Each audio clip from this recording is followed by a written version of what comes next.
Today we'll be replacing the rear disc brakes on a 2014 Honda Accord Sport. What's different about the newer Hondas is they integrated the parking brake into the brake caliper. So this is this extra cable right over here. But if you look at the brake rotor, it's a hi-hat rotor. So the rotor is a retrofit from the older Hondas. You don't need that hi-hat area. So when I take the rotor off, what was usually behind it on the older Hondas were the brake drums that was part of your parking brake, but Honda eliminated that.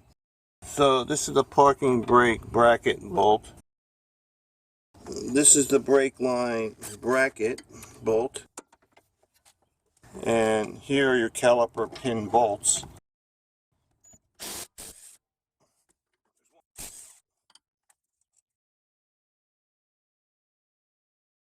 This is a screw-in piston design, so you don't compress the piston back into the caliper. You got to actually turn it into the caliper. So this gets turned clockwise to compress the piston back into the caliper. Alright, now we'll take off the pads. So this one's already touching the rotor. It's gone beyond the pads. So as a general rule for replacing brake pads, when the pads are down to 3 millimeters or less, replace them. That's probably right around 3 or 2. This is worn down to bare metal. And also these pads are supposed to have pad spreader springs, and these are the holes for the spreader springs, but in this particular job the springs were missing.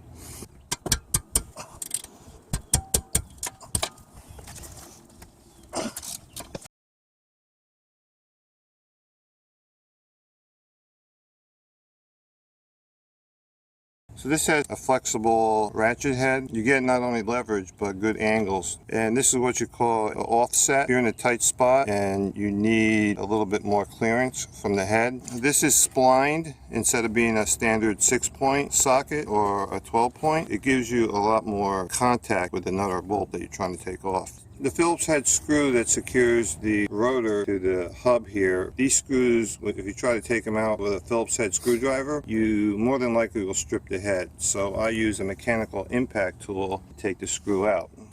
Now, since the pads were worn down to bare metal, it causes a scoring mark on the rotor. So there's no ifs, ands, or buts. This rotor has to be turned. Before we compress the caliper pistons back in, which will elevate the brake fluid in the reservoir, we'll check the reservoir to make sure the level's low enough so when the fluid migrates back into the reservoir, it won't overflow. If there is too much fluid, you're going to have to drain it out with like a turkey baster. And also by having the cap off, it'll relieve some of the pressure that's being built up by compressing the caliper piston. You can attempt to turn the caliper piston in clockwise with using any type of plier tool, but I prefer using my brake pad service tool set.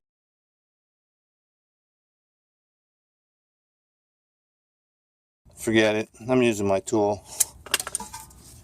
So this tool with these two pins will line up with one of these crosses and I'll apply torque to start compressing the piston in.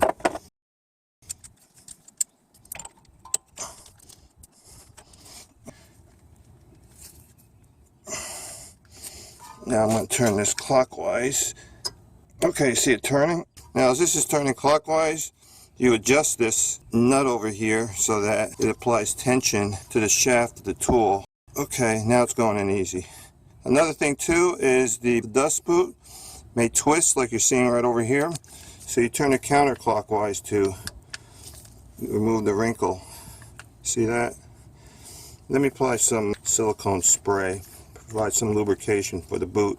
So the initial tension to get the piston going is tough, but once the piston starts moving it gets easier. Alright, so that should provide a little bit of a lubrication.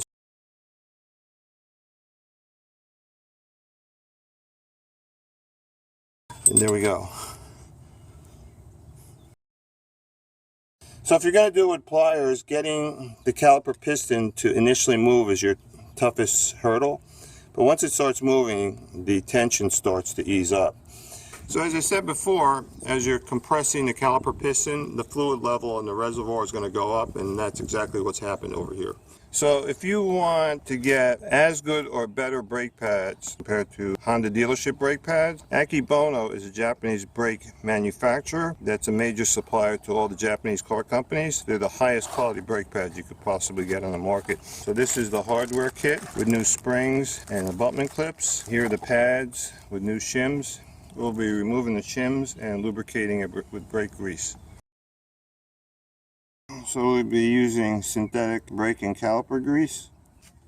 You don't need to put a lot on. You're basically providing a friction barrier between the shim and the pad, so when there's brake vibration when you're applying the brakes, it won't cause brake squeal.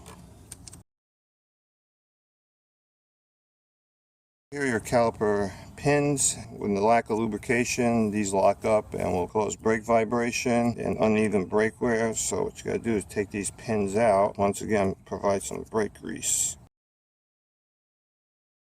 Now for the abutment clips. They may look okay, but you don't go by looks. After a while, these clips lose their tensile strength, and the ears of the brake pads, these being the ears, when they move around inside the abutment clip, you'll hear like a clicking noise when you transition from reverse to drive or drive to reverse. And those are the ears bumping around inside the abutment clip. So that's why with every brake job you want to replace the abutment clips. There's no top and bottom. Clip could go on the bottom or the top portion of the caliper bracket. So you want to make sure the abutment clip is flush with the base of the bracket. So now what you could do is what they call preload the caliper. So the pad with the wear indicator goes on the inside of the caliper and on the bottom. Okay, now it's ready to be mounted. If you want to prevent the brake rotor from seizing on this wheel hub, you could just put a little coating of anti-seize on the contact surfaces here. So the old rotor was scored from the pad being worn down to bare metal, so it couldn't be resurfaced, so we had to get a new rotor. Right there. This one needs to be hand tight. So here's the loaded caliper. We're going to put this on.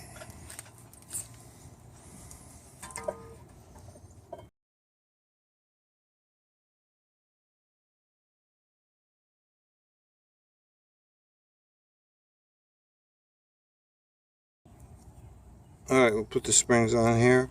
We have to hold it together with one hand. And then we'll mount on the caliper. Gotta wiggle it on a little bit.